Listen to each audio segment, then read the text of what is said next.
संसार का कोई भी मानव हो, कौन जाति का है, कौन समाज का है, कौन वर्ण का है, के दरवाजे पर वो नहीं, वो तो केवल एक ही चीज देखता है कि इसके मन में भाव, आपकी शुद्ध भक्ति की, आपके हृदय की निर्मलता कितनी, आपके हृदय की सहजता कितनी। और ये सहजता, ये निर्मलता, ये भक्ति, ये विश्वास हमें शिव के करीब में लेकर, भगवान देवाधिदेव महादेव के करीब में लेकर, जब भरोसा दृढ़ होता है, विश्वास दृढ़ होता है, तब शिव नजदीक होता है। आज दुनिया के लोगों ने शंकर जी को क्या समझ कर रखा है कि वो हमारी एटीएम की मशीन है। एटीएम की मशीन जानते हो आप लोग? जम के तो बोलो।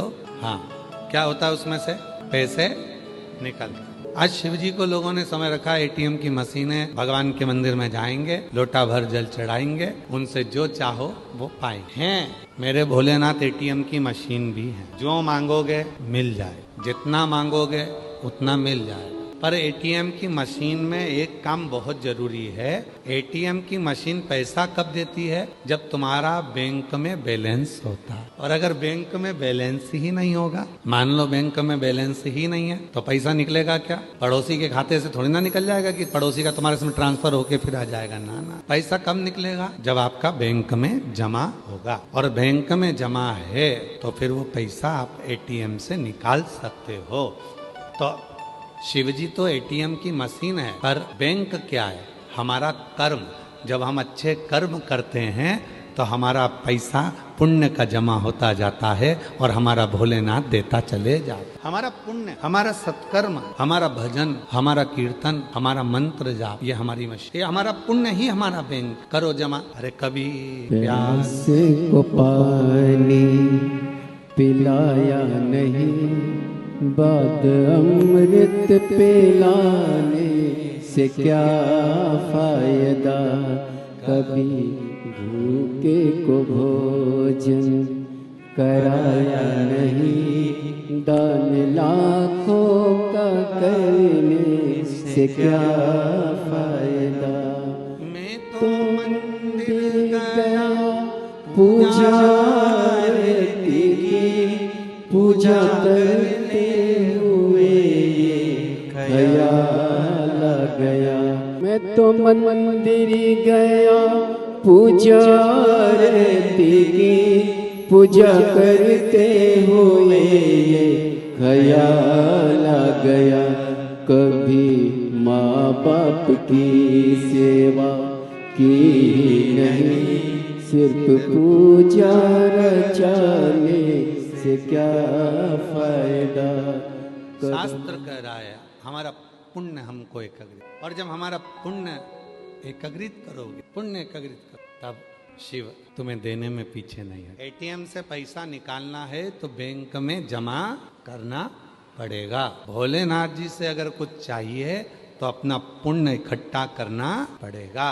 अब वो पुण्य एक साथ इतना सारा इकट्ठा कैसे करोगे? तो कहा एक काम करो, शिव महापुराण की कथा जब जयंती स्टेडियम में हो ही रही है, अपने क्षेत्र में जब शिव पुराण की कथा हो तो किसी प्यासे को पानी पिला दो, भूखे को भोजन करा दो, किसी का मुख झूठा करा दो, और जब उसका मुख झूठा होगा, जो पुण्य हमारे खाते में आएगा तो हमें वापिस एक लोटे जल का फल प्राप्त हो।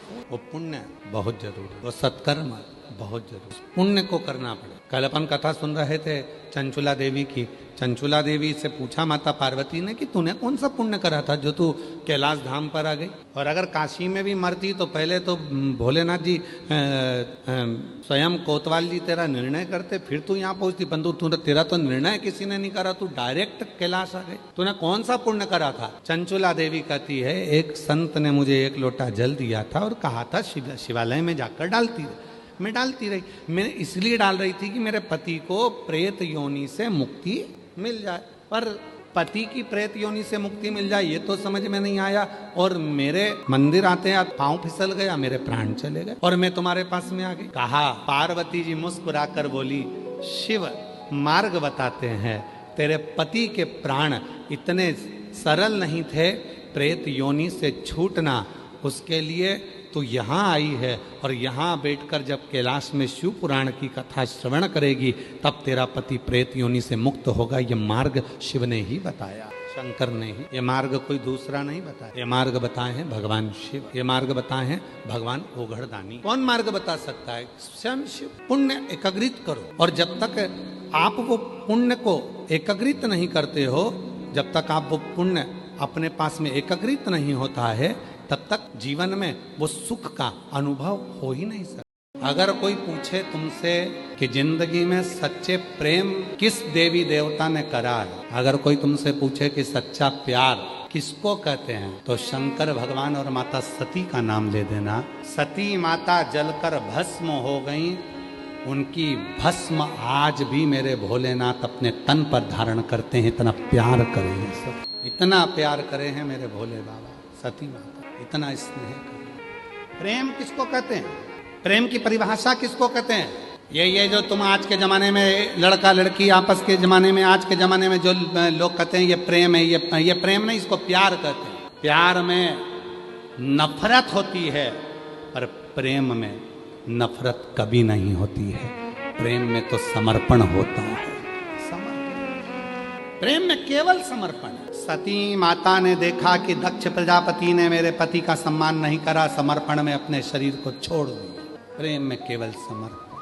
और मेरे भोले तेरा सहारा है, मेरे भोले तेरा सहारा है, मेरी नैया का तू किनारा है, मेरी नैया का तू किनारा है। मेरे बाबा तुझे पुकारा है, मेरे बाबा तुझे पुकारा है, मेरी नैया का तू किनारा है, मेरी नैया का तू किनारा है। समर्पण हो प्रेम। प्रेम में दिखावा नहीं होता, प्रेम में नफरत नहीं होती, प्रेम में दिखावा नहीं होता, प्रेम में केवल और केवल समर्पण का भाव होता है।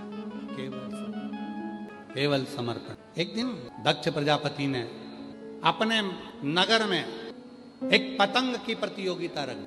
सनातन हिंदू धर्म में जितने भी त्योहार होते हैं, ये केवल मनुष्य के बनाए हुए त्योहार नहीं है। सनातन हिंदू धर्म में जितने त्योहार हैं, ये मनुष्य के बनाए त्योहार नहीं है, ये परमात्मा के बनाए हुए त्योहार। इन त्योहारों को किसी ने नहीं बनाया, इनको बनाया है स्वयं परमात्मा। दक्ष प्रजापति ने अपने नगर में पतंग का एक आयोजन रख दिया और दक्ष प्रजापति ने कहा इस पतंग प्रतियोगिता में जो जीतेगा उसको मुंह मांगा धन दिया जाएगा। साथ में उसी प्रतियोगिता में एक संत आकर खड़े हो गए। संत ने कहा मैं भी जो जीतेगा उसको शिव के परम भक्त का तिलक लगाकर सम्मान करो। बाबा को प्रणाम करो। 17 वर्ष के बाद हुआ है। एक बार जोरदार ताली बजाएं साधु का। ले बेटा। दक्ष प्रजापति ने सूचना कर दी कि जो इस पतंग प्रतियोगिता में जीतेगा उसको मुंह मांगा धन दिया जाए। संत आके खड़े हो गए, क्योंकि सती माता अपने मुख से कह नहीं पा रही थी अपने पिता से कि मैं शिव से विवाह करना, मैं देवाधिदेव महादेव से विवाह करना चाहती हूँ। ये सती माता नहीं कह, सती माता नहीं, क्या करें?